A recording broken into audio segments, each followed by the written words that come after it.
Welcome. So we're gonna start with a little bit of breath practice. So you can get like a pillow if you want to sit up on a pillow, or if you'd rather do your breath practice lying down, you can start laying down. I always start seated just because I find it easier. So, but a lot of people, in fact, a lot of people find it much easier to do breath practice laying down.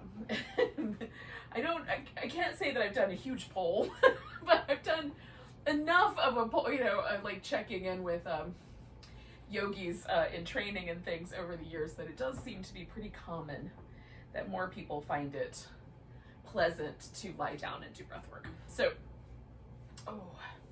I'm just gonna tuck myself in so I'm comfortable. I'll put a little pillow under, a little blanket tucked under my knees makes it more comfortable to sit. Maybe sitting up on the edge of a cushion will make it more comfortable to sit. We just want to make sure that the spine can be aligned in a way that doesn't feel like you're hunching or falling backwards, or you have to grip too hard with your abdominal muscles.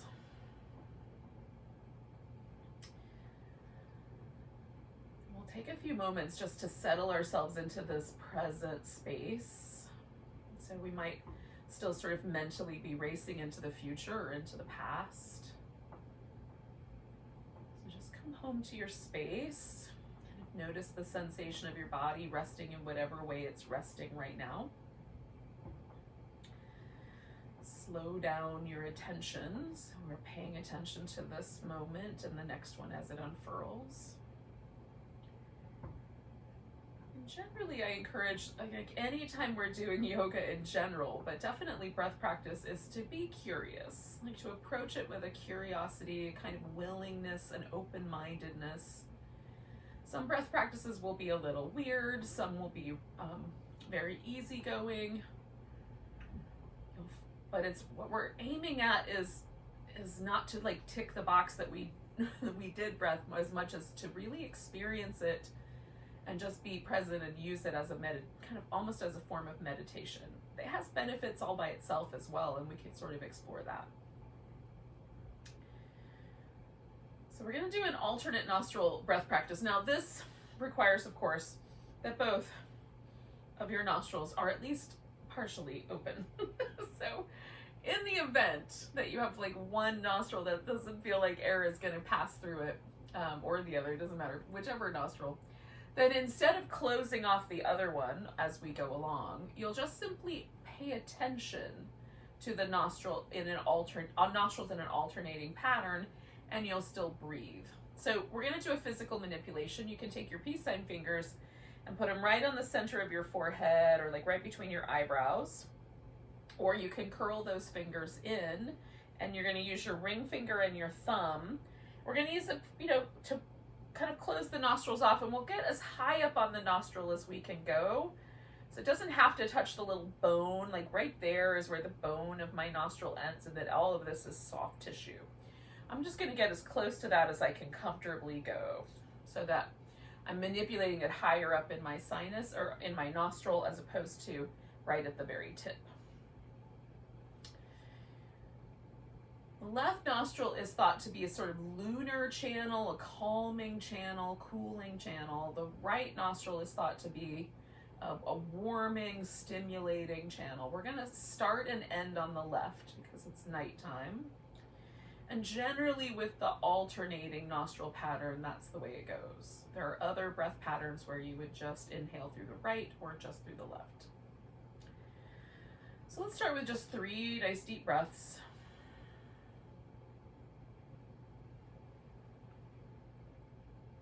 Just let yourself settle. Anytime we do breath practice, we want to approach it really gently and with a curiosity and a light touch. Very nimble.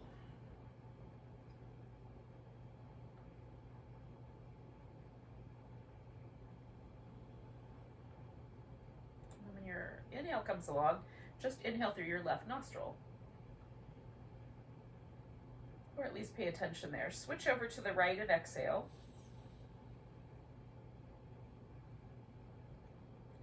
Inhale through the right. Switch to the left and exhale. Inhale through the left.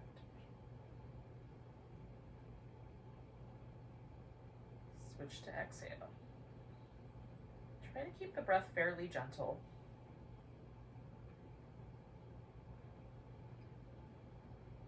Switch when you exhale.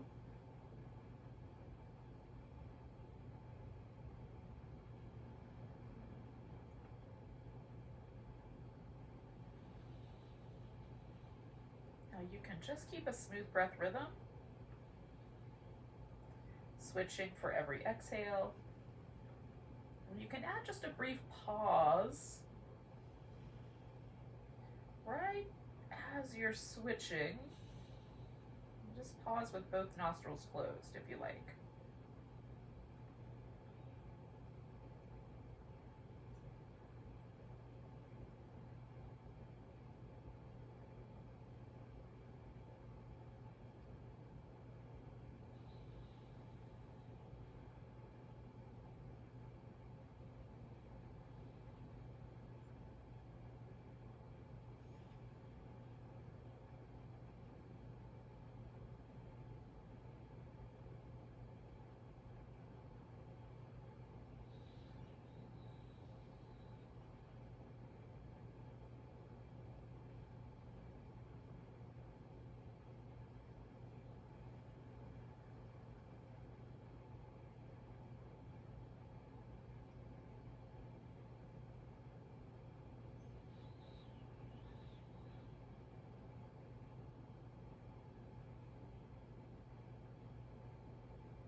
Let's do 2 more rounds.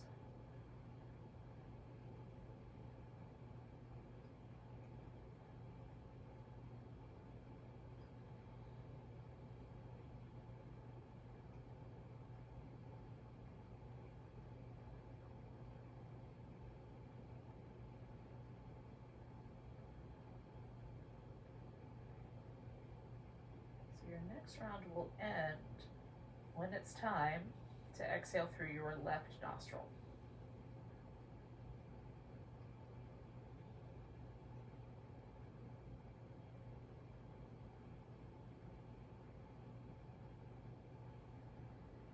And just let yourself come back to a neutral, regular, natural breath.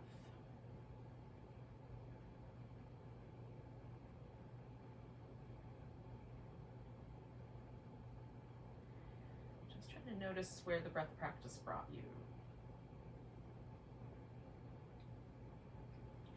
Now this breath, it's called Nadi Shodhana, or alternate nostril breathing, and it is thought to be a sort of balancing or stabilizing breath, grounding in some cases.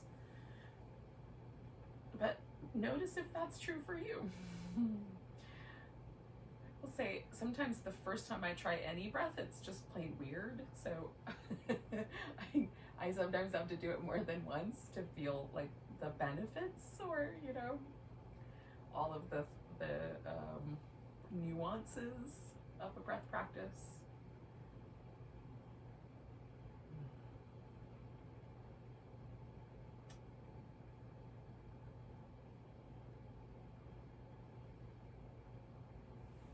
Breath practice really interesting and really subtle these days, and I'm into it, but notice where you landed. Now we're going to kind of use that vibe if it's there, this kind of calming, sort of stabilizing notion.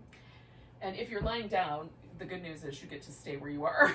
And then the rest of us are going to join you, and we're going to start with a fish pose. Now you can do a fish pose with a pillow. We're going to hold it for about like 3 or 4 minutes. So you could also do that with a yoga block or 2. You might want an extra block for your head, or a pillow of some sort for your head. If you're using something that's really firm like a block, put it under your shoulder blades so the blades themselves rest on the surface of the block. And then all of that, if none of that will work, you can take a blanket and fold it so that you've got a blanket that's just big enough for your head to rest and then for this to land somewhere right around your shoulder blades. And that will work also really nicely. So kind of carrying with the breath, we're going to open the chest and have this kind of, you know, this sort of fish pose shape that's held for us. Sometimes it takes a few little fiddles for me to get my low back happy. When my legs are straight, it's a little more of that sort of fishy back bendy shape. I put my feet on the ground and let my tailbone tuck just a little bit under. There's less of that low back bendy shape. And I like my head held level, but I just let my chin kind of point up a little bit. So I get that open throat that comes from the fish pose, but without the trauma to the neck that sometimes shows up in that pose, especially when we hold it for a while. Resting the crown of the head on the floor can be nice for a brief period of time, but for me, that's a little too long.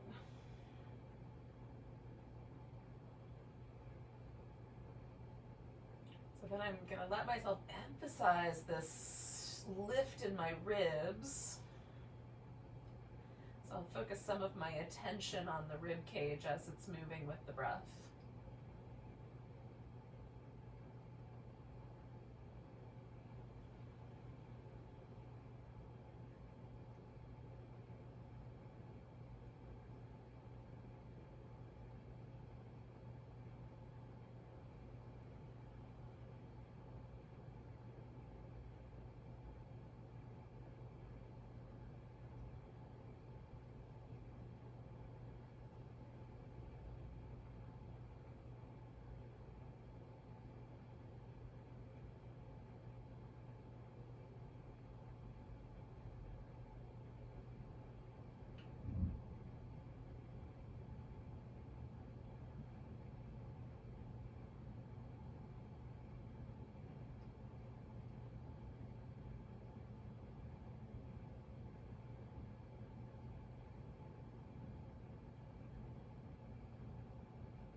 Stay here. I'm just trying to unwind in little places like right between my eyebrows or along the sort of trajectory of my jaw, the lips. This little area right here, kind of where the temple is above my jawline and my ear. Sometimes it's a place where I find some holding or a little package of tension. Kind of softening right there in front of my ear.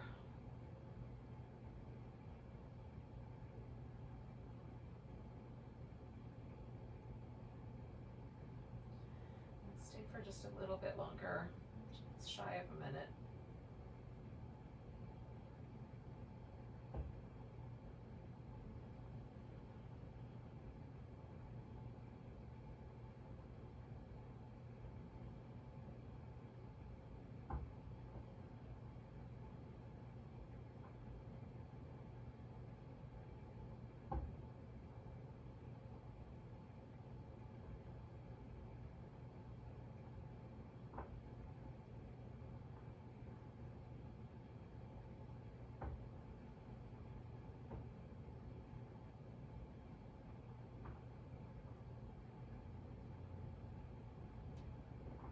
Two more breaths.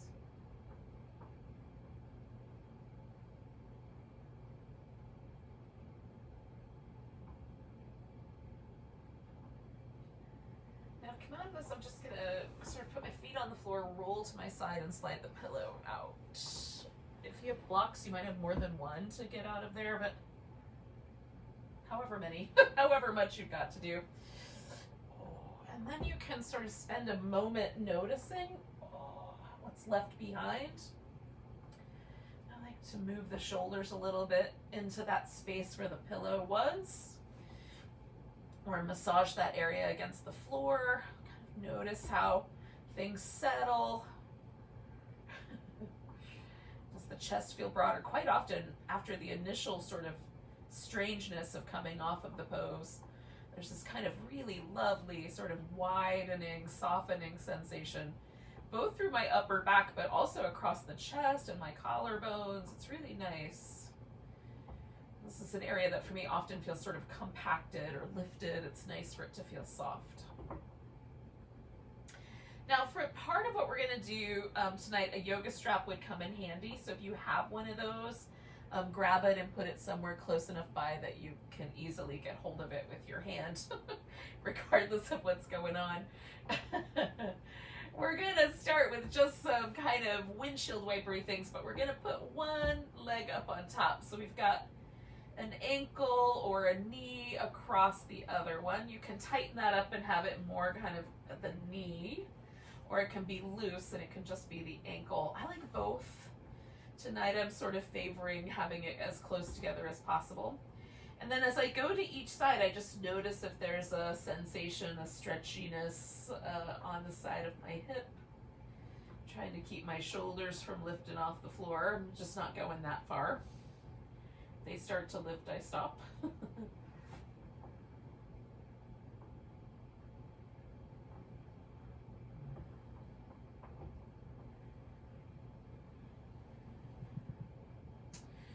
going to do that one more time to each side.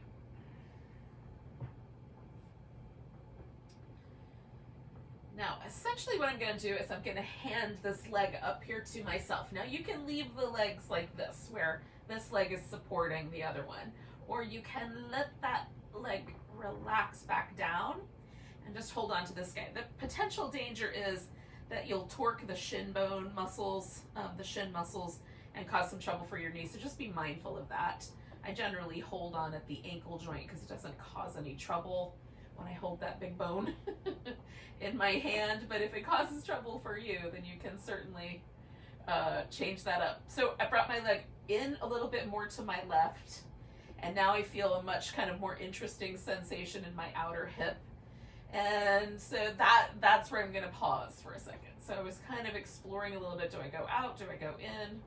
And that's where I feel like the most interesting sensation through my hip. And then with the other leg, I'm just sort of stretching that out and letting it relax a little deeper through the hip flexor. I might occasionally move with a little kind of fluid, wobbly movement and then settle back in. It's a pattern that I really like. Take like 2 or 3 breaths just holding steady with a kind of relaxed approach to the hold, and then move a little bit with a kind of relaxed approach to the movement.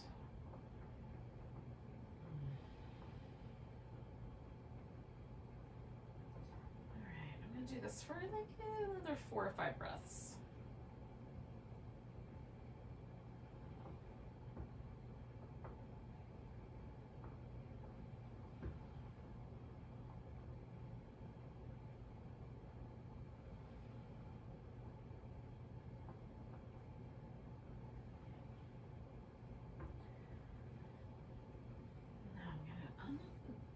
Let go of my leg, and if you have the one leg still close, if both legs are still in, then you can let one of them rest, and then the leg that's been up here close to you, we're going to keep that guy, but put a strap around the foot, or you can hold onto your big toe if you want to and extend the leg that way. Now, the strap just extends the length of your arm, and you can wrap the strap around the arm. You can, if it's long enough, you can make like a hula hoop of the strap and put it around your waist. Or the way that I do it is I go over one shoulder, which is the shoulder that goes with that leg, and then underneath the side of my ribs. And that generally just holds the strap in place because the muscles of my upper back do the work for me. And I can relax and play with the legs. So you can bend and straighten out, and that can be sort of the movement pattern. Do that a few times and then pause and take a few breaths. You can pivot the leg in or out. A little more internally rotated, a little more externally rotated. See what that does for the different muscles around your leg. We're mostly focused on the hamstrings and the calf muscles, but sometimes you can catch a little inner thigh or maybe a little bit sort of towards these outer glutes a little bit based on how you adjust the leg. If the straps feel slippery, definitely hold it in your hand.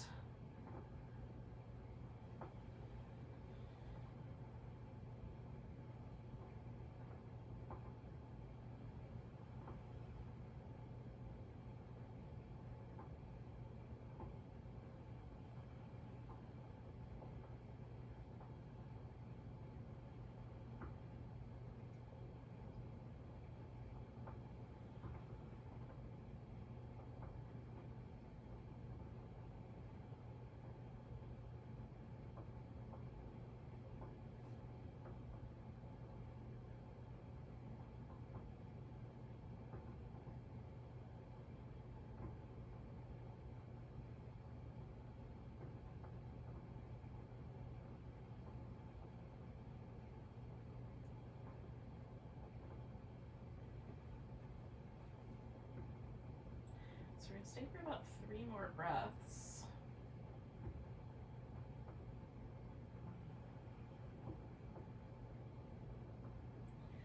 Now I'm going to use a pillow here, just to kind of wedge it up against my outer hip, just so that I have, as this leg abducts out, there's a little kind of shelf for it to rest on. It just gives me a little bit more control over the sensation that I have in the inner thigh, so I can keep it like right where I want it. You can internally rotate or externally rotate the leg. Again, the knee could be bent and straightened for a sort of little fluid movement pattern. You can pause and hold the stretch for as much as you like. I like to do a little bit of both, kind of periods of each. Spread out my toes, curl them up around each other. That's really interesting. Just that little movement and how those muscles connect to everything else going on in my leg is kind of fun and interesting.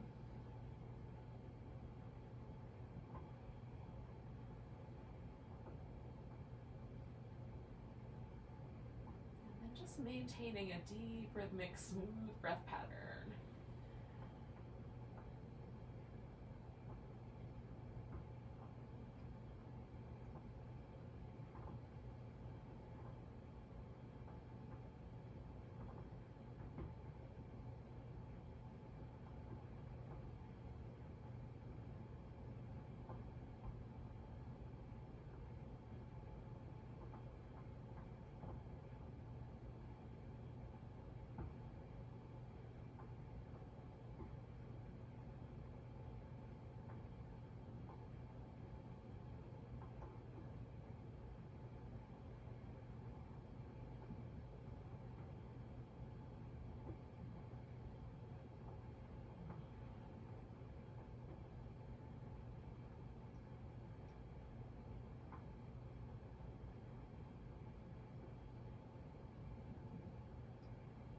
Stay for like another 3 or so breaths.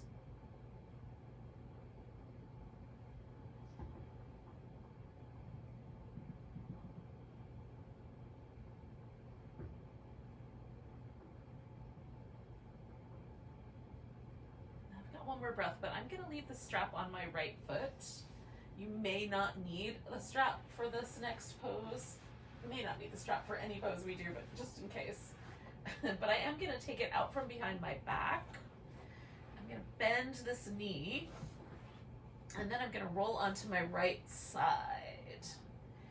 Now, I'm going to let my arm be my headrest for now. I might change that up. I'm going to take this left leg and bring it over, and then using the strap, I'm going to hold onto it here with my left hand for a second, or my right hand for a second. Then I'm going to reach down and grab hold of the strap as close as I care to my foot. and then pulling the foot towards my buttock and then pulling my thigh backward. I'm going to try to hit the top edge of my thigh. Now, again, if it feels better to you to reach down and grab hold of that foot with your hand, do that. And then I'm going to try getting my upper back into a twist here. So that feels nice, but I want a little head support, I think. Yeah, okay. So I have now found a kind of nice balance. A little bit of an upper back twist, a little bit of traction in my shoulder, some quadricep stretch, and I'm just letting this leg kind of hang out. You could hold on to that big toe and stretch that leg out into it if you want to. It's a whole other level of stretch in your outer hip.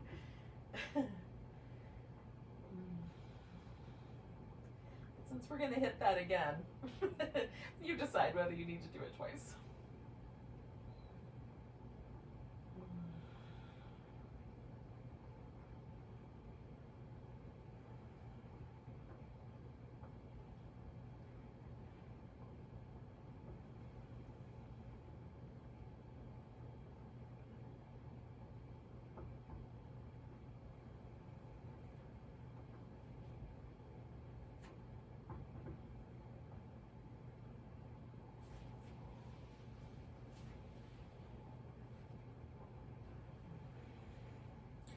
I get a little signal like maybe I can add on, and then when I do, I get a cramp in my hamstrings. In which case, I sometimes have to back off. Sometimes, though, it works out for me. And I can actually pull that a little bit more. I just work it out based on whatever happens.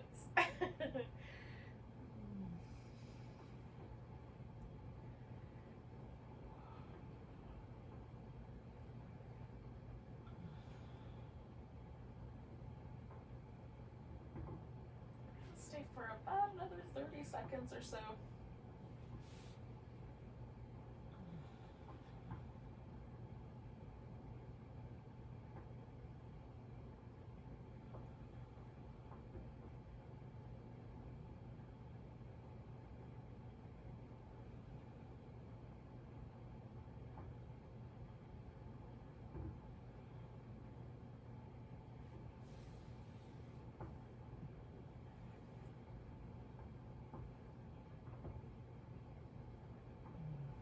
Let's do 2 more breaths.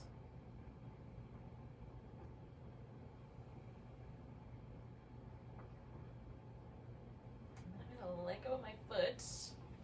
Let that leg straighten out nice and slow. I'm just going to roll back onto my back.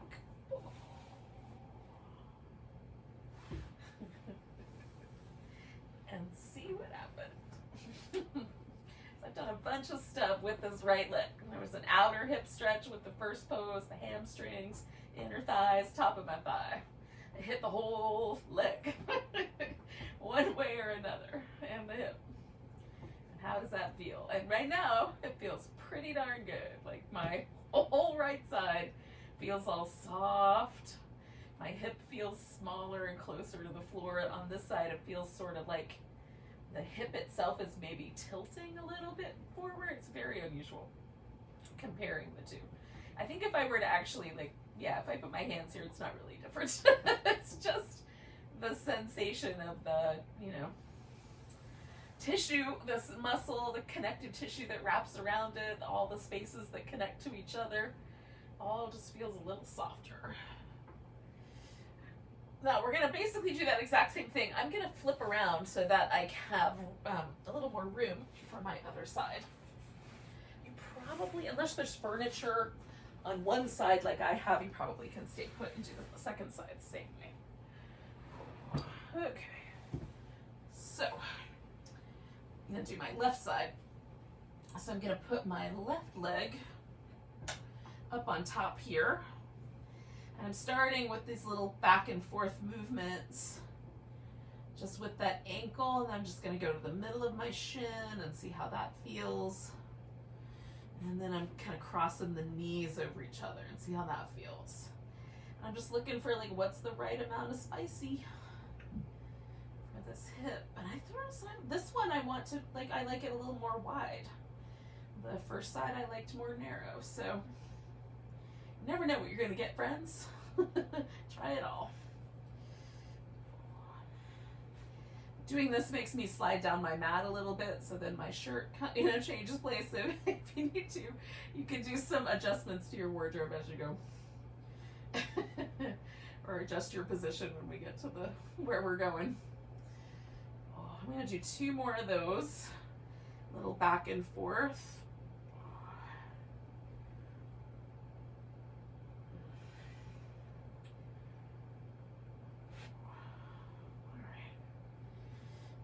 To the center, I'm going to bring that leg to me.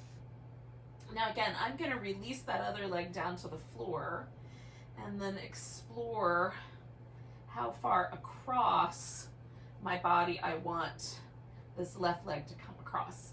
And again, it is in a slightly different place. As soon as I feel the spiciness, I pause. And this is not exactly the same place the right one was. On the right side, my ankle was closer to my hip. And it was a little more toward the midline. This one feels a little nicer if it's out a little wider.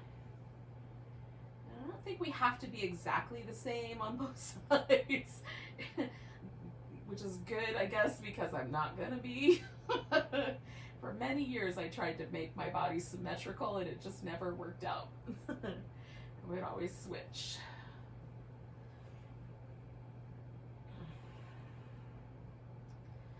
Find something that sort of gets into this outer hip layer. That's what we're after.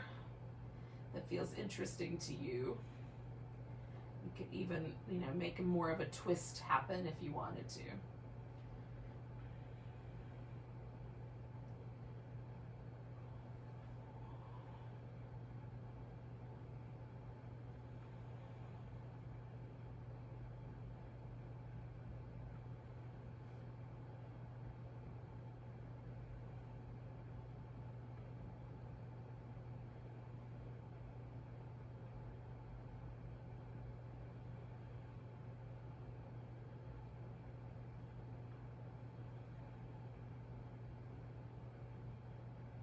About 3 more breaths.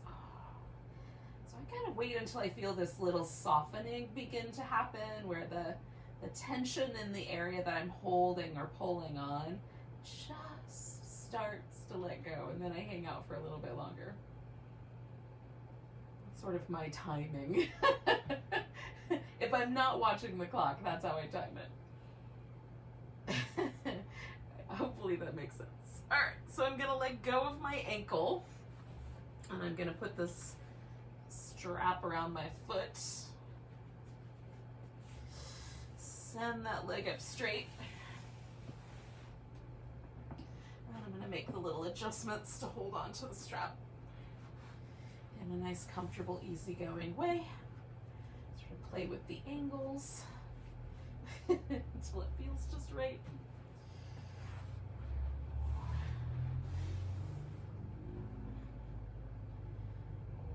Again, you can do little movements of bending and straightening or pivoting, and then pausing for the stretch. You can just pause for the stretch. You can just do movement. I sort of like having a period of movement. And I do slow enough that I can be really conscious of the transitions and sensation. And then some periods where I just hang out and let myself kind of just find the edge of the pose and pause. And again, unwind tension from other places in my body, the shoulders, my jaw, in front of my ears, my eyes. Sometimes I find myself holding tension with my glutes. Fascinating to me. Really, all of the tension patterns are fascinating to me. Why? Why do the muscles of my body think it's going to be great if we just tense up and hold on tight? I do not know. I mean, it's some wiring of the nervous system, but still, it's weird. There's a whole section of my nervous system that does not give a rip what my frontal lobe thinks is happening around here. This little back portion of my brain is like, I don't care what you say, dude. We know what's real. Let's do about 3 or 4 more breaths here.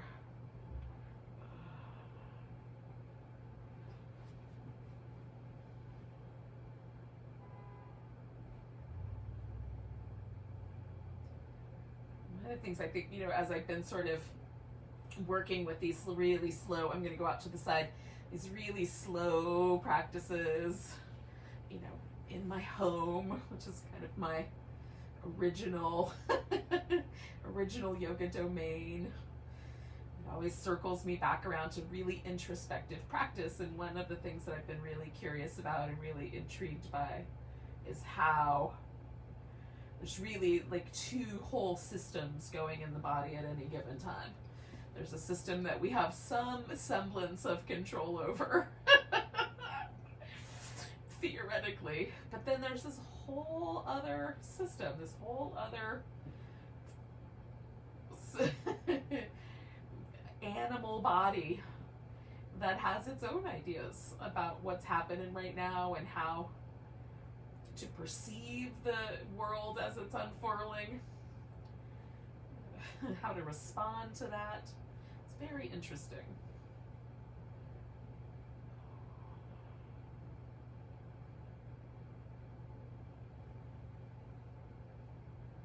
Trying to create just like a little bit of separation so I can become conscious of the ways that really protective aspect of my nervous system is trying to do its job as best as possible. It wants to do a good job. I feel that. Trying to protect me.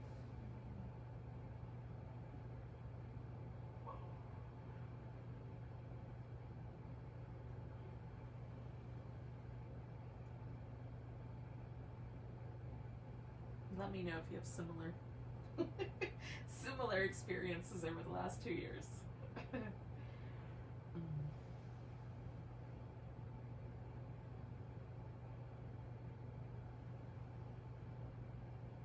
I'm going to stay here for about another like 3, maybe 4 breaths, because I'm feeling that little softening action happening.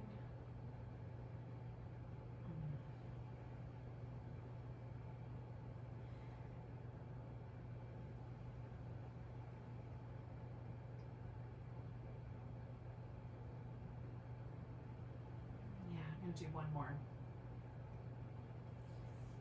and then I'll come back to the middle, bend that knee, and I'm going to transition onto my quad stretch, but I'm going to go kind of slow because that inner thigh is really, really sensitive. So I'm rolling onto my left side. I'm going to add a little blanket here if I can get it smooth enough to not be problematic for a second. Oh. All right.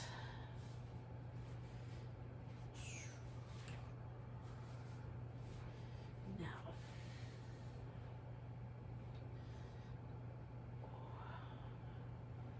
trying to kind of find the quadricep stretch on one side is a little easier than finding it on the other side, I notice.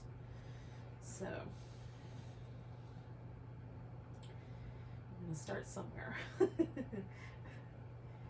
then I will play with the edges. So the edges for me are like the thigh goes back more, so I extend the front of the hip because that pulls on the top part of the quads.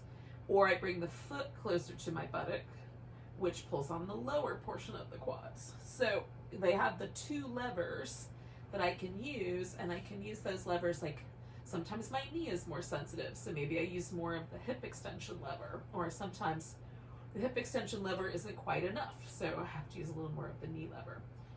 You just kind of see if those are true for you as well.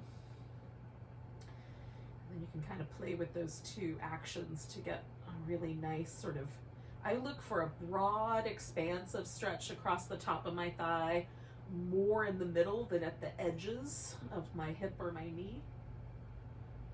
And something that feels like I can relax into it. There's other muscles kind of involved with the quads. The quads have a lot of different actions. So they help flex the hip.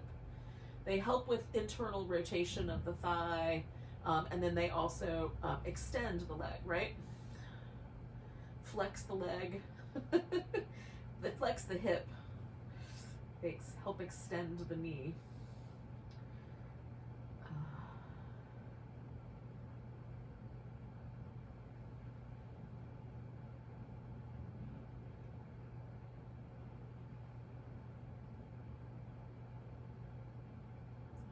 Jobs. They have lots of jobs.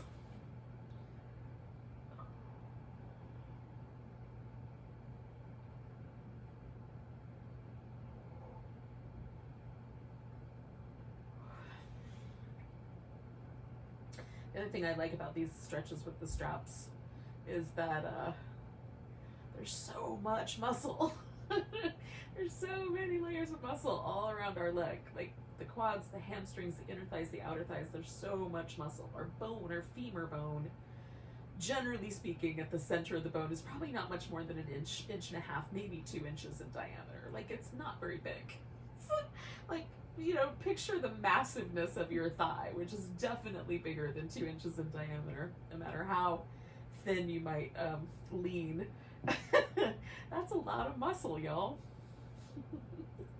So it feels really nice to get into all those little nooks and crannies and get all those layers stretched out. So let's do that for about 30 more seconds on this stretch.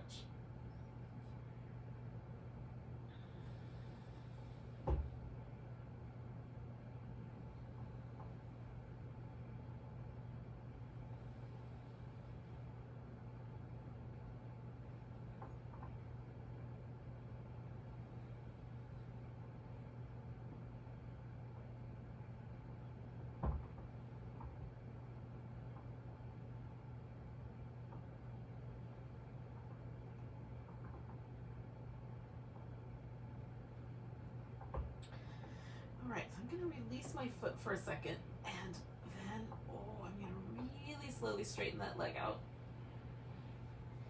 And really slowly roll back onto my back. And again, I'm going to take my time with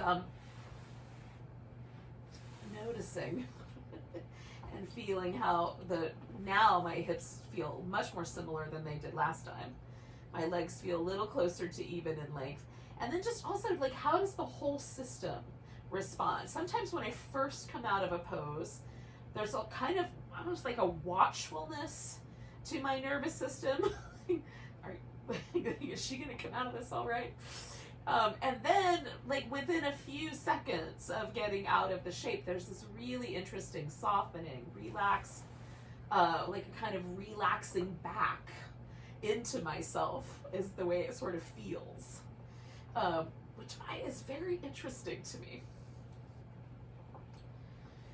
There's something definitely vulnerable about the front of the body, and maybe the sensation that I'm experiencing is just the way the nervous system runs, right down the back side of the body, on the inside, rather than on the outside. But there might just be nerves that are responsible for kind of keeping watch that live in different places. And I'm just experiencing that. I might be making this stuff up. It's hard to say. I mean, I'm not intentionally making it up. I'm not trying to fool you. It's just the way it feels.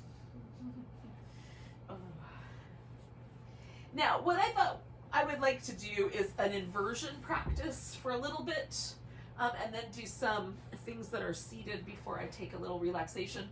So I'm going to start with a supported bridge pose, but I might wind up with my legs in the air. If you want to do like a shoulder stand or a plow or legs up the wall, anything where your legs are higher or your hips are higher than your heart, is a great inversion practice. So the supported bridge you can use to do a supported bridge anyway. I'm going to back up onto this blanket a little bit here. So I like having my shoulders rest on a blanket so that there's not a lot of pressure on my neck. And in fact, the way I've set this up, I have to do it just a tiny bit further up.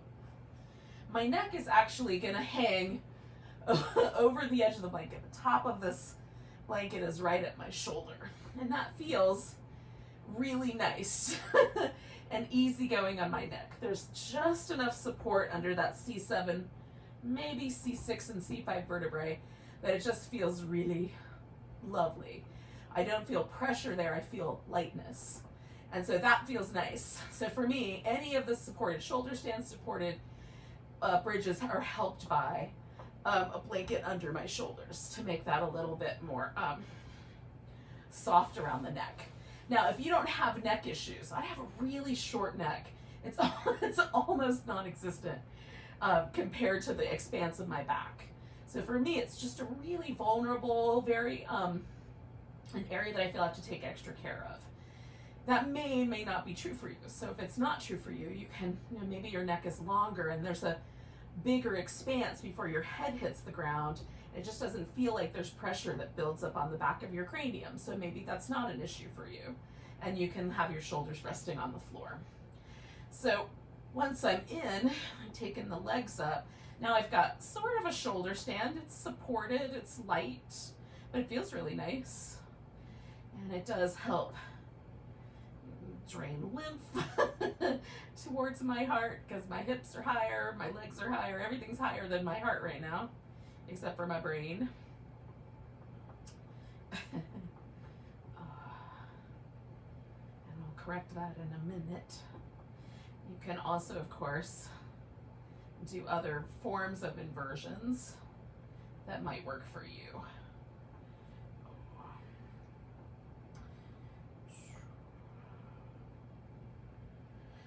If you don't, I use this pillow because it's just softer, but yoga blocks work really great under the hips as well. Or, you can put your hands under your hips and hold yourself up on your hands.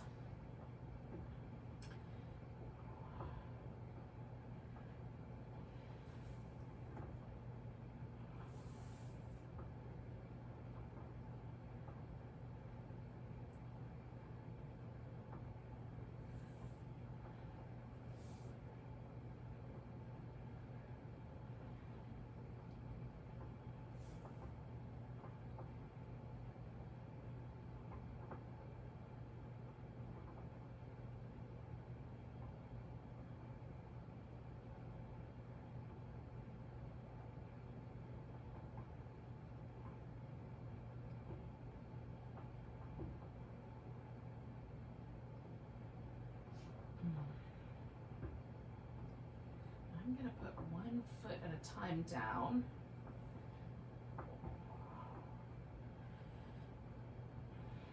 And go back to having my legs sort of stretched out. So I come back to this little hip flexor stretch right there across the front of the pelvis,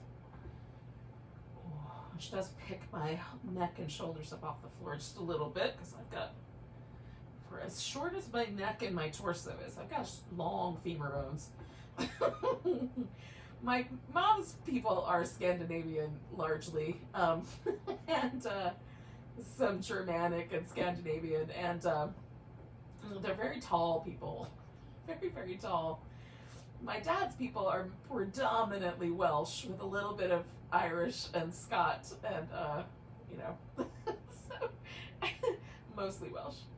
And they're not tall people. So I got like the Welsh torso and the Scandinavian thigh bones. I don't know what happened. Genetics is weird, man.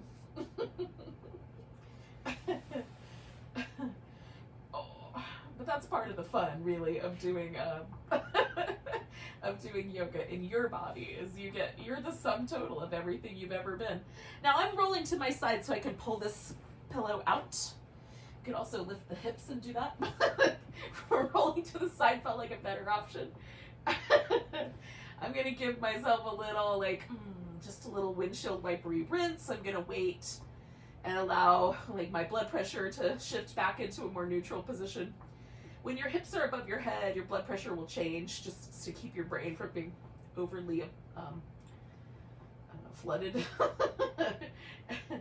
So the blood pressure regulates itself, so it makes sense to the rest of your body. Which is why I kind of came down slow. All right, so I'm going to come to a seated position.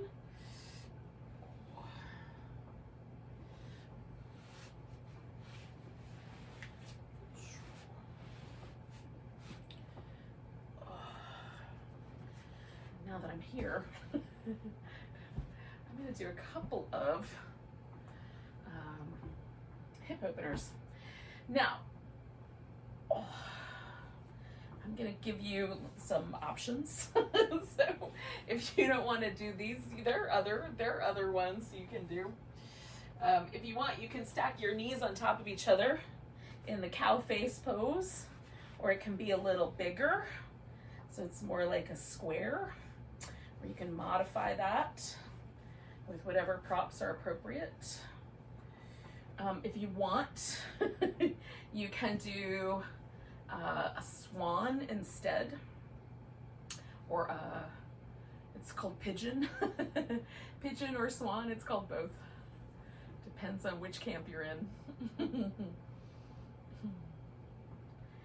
And I'm leaning forward a little bit because I already kind of hit this area quite a bit. So now it feels nice to let myself go in a little more deeply. Sometimes in the early part of the morning when I start this pose, like I have to sit upright. No leaning forward is going to happen without causing trouble. Now I'm letting my back round a bit, but you don't have to do that. But that's feeling kind of nice to stretch this lower back out after the supported bridge / shoulder stand especially.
Take a big breath. And first thing I'm gonna do is just unfurl my forward bend. Just kind of lean back a little bit, get my spine more erect, and then I'm gonna take this leg off the top and stick it out front. Now, if you wanna hang more with your hamstrings, have this be more down the midline. If you wanna hang out more with your inner thighs, go for the V. And we're gonna do a little side bend. And for me, the V is easier with the side bend. So if you choose this one, you might just have to make a little adjustment, right, when we get to the side bendy part. So you decide. It doesn't matter which one you choose. Just choose right for yourself.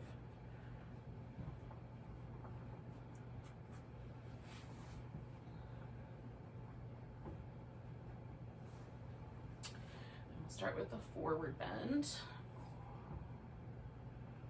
If your body does not forward bend in one position, try a different one. Try bending the knee a little bit more and see if that works for you. It can be a little more of a spidery,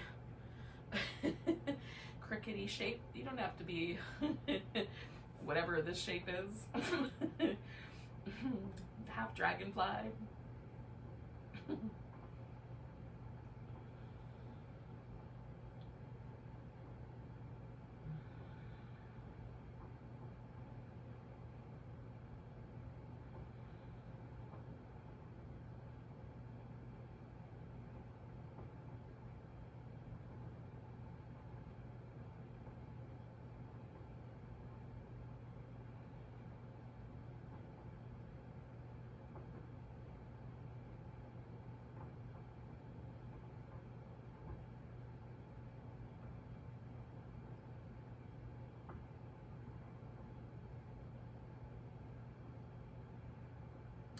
turn this into a side bend.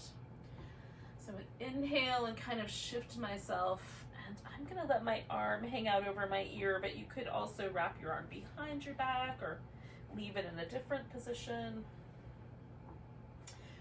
We're only gonna stay for about 5 breaths, so choose appropriately.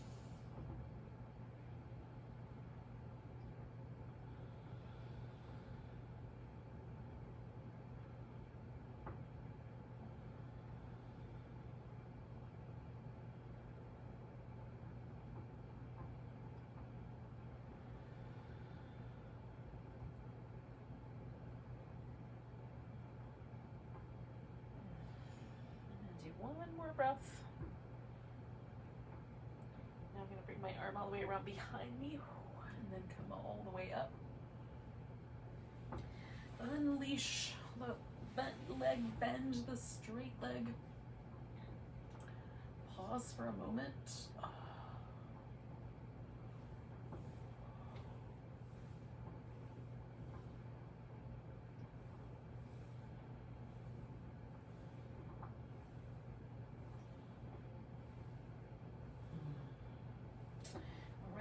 So then we're going to do the opposite of those two shapes. So bring in one leg up on top.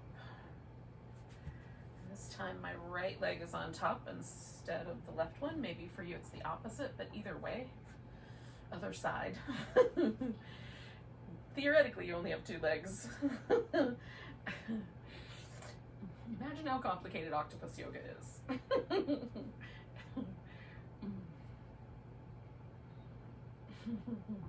I'm not even clear that they have to do yoga. They're so wiggly.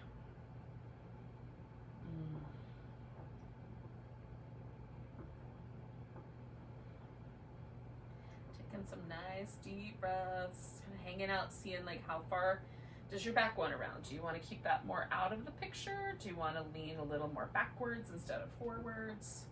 Do you want to rest your forehead on the floor? What are the options available to you?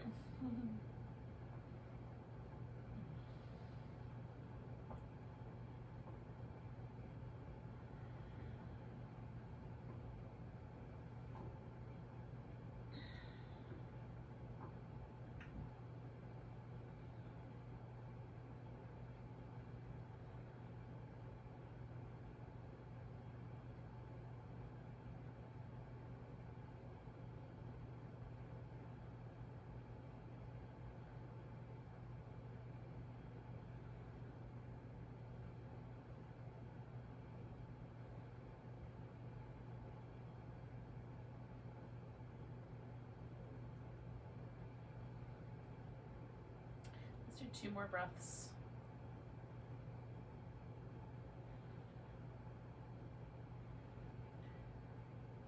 So I'm going to come up, lean back, adjust myself so that I'm in the alternate version, opposite side version of whatever you did. I did a wider shape.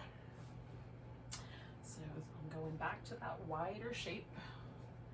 Making adjustments, leaning forward.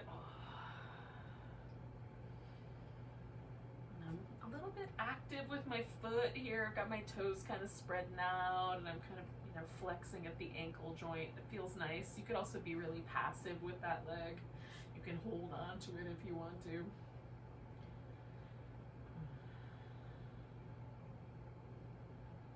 My right leg tends to want to externally rotate a little bit more. It's just its happy spot.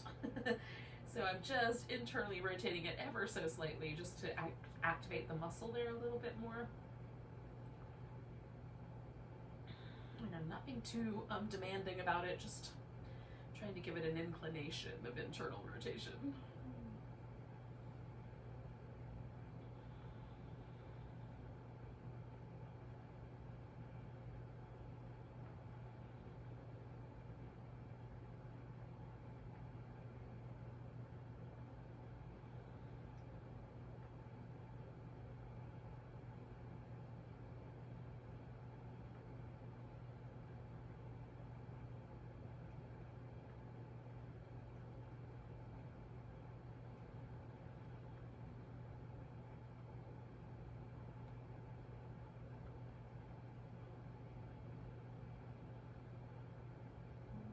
turn this into a side bend. So I'm just lifting and rotating and adding that.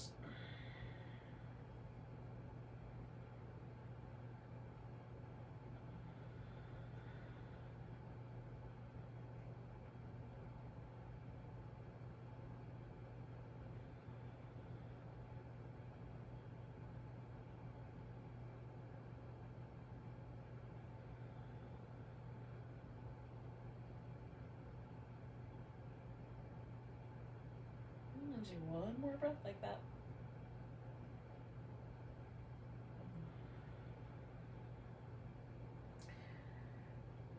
And then get myself out of there.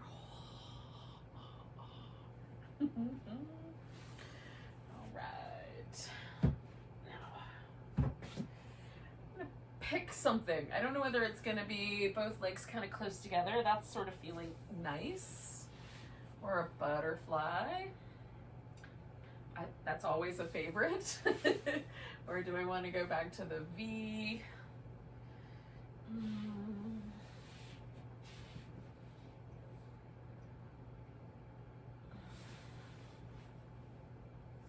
thinking this one.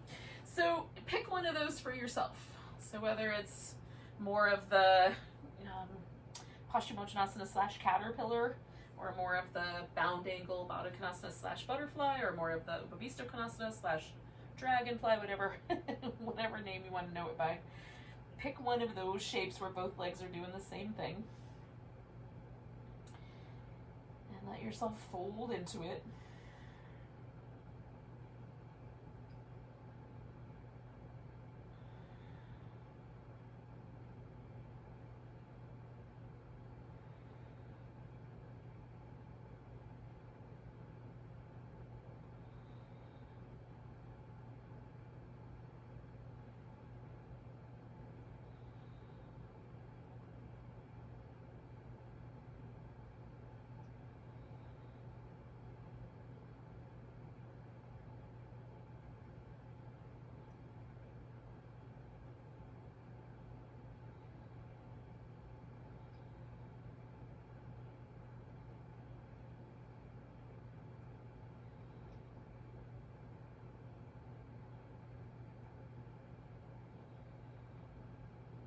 I'm going to do 2 more breaths.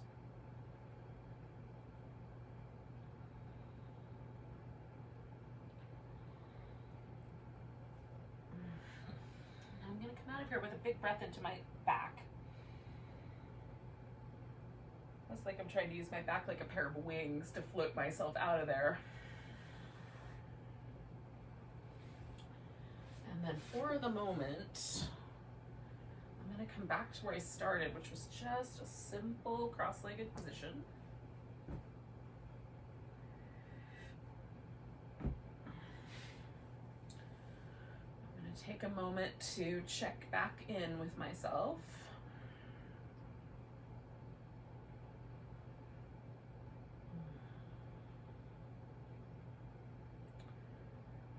Just a little moment of sort of meditation. Now you can disappear into a final relaxation, like a corpse pose if you want, or legs over the couch, or whatever version of that sounds like a plan to you, or you can just stay with the seated meditation if that's more your speed.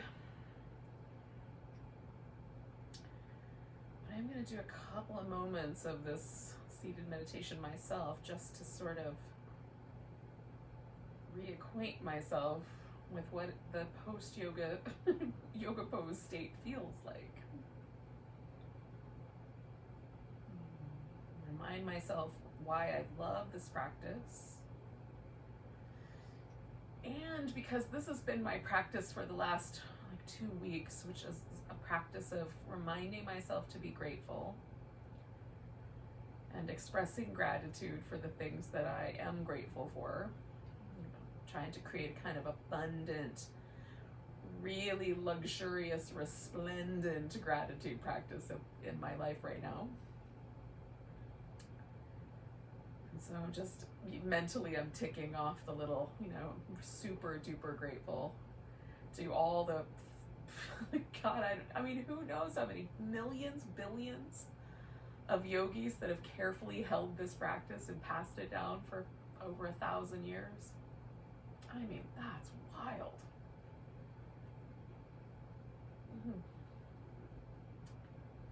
And then all the blessings that are in my current life, you know, just one after another, just tick them off. Feel the gratitude that you have for all those things. Don't just tick them off mentally, because that's easy to do, but just feel grateful. Let yourself marinate in that humility, heart-centered space of gratitude.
Really gently, just take a few moments to notice your breath again.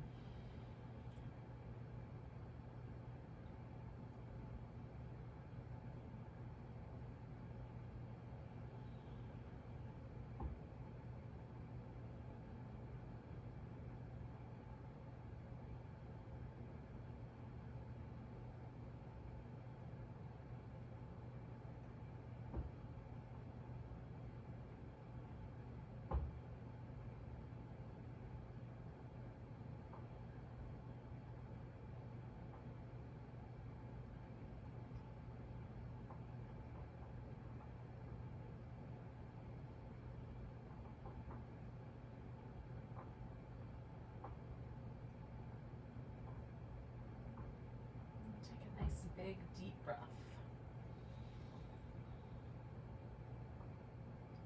Let it go with a big deep ah. And then you can wiggle and stretch.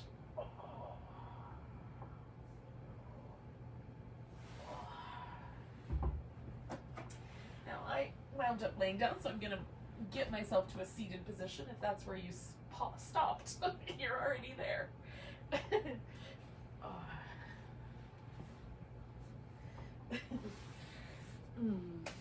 So thanks for joining me. There's some Hatha yoga this evening. When you're ready, take a nice big breath one more time. And a big sigh. Namaste, friends.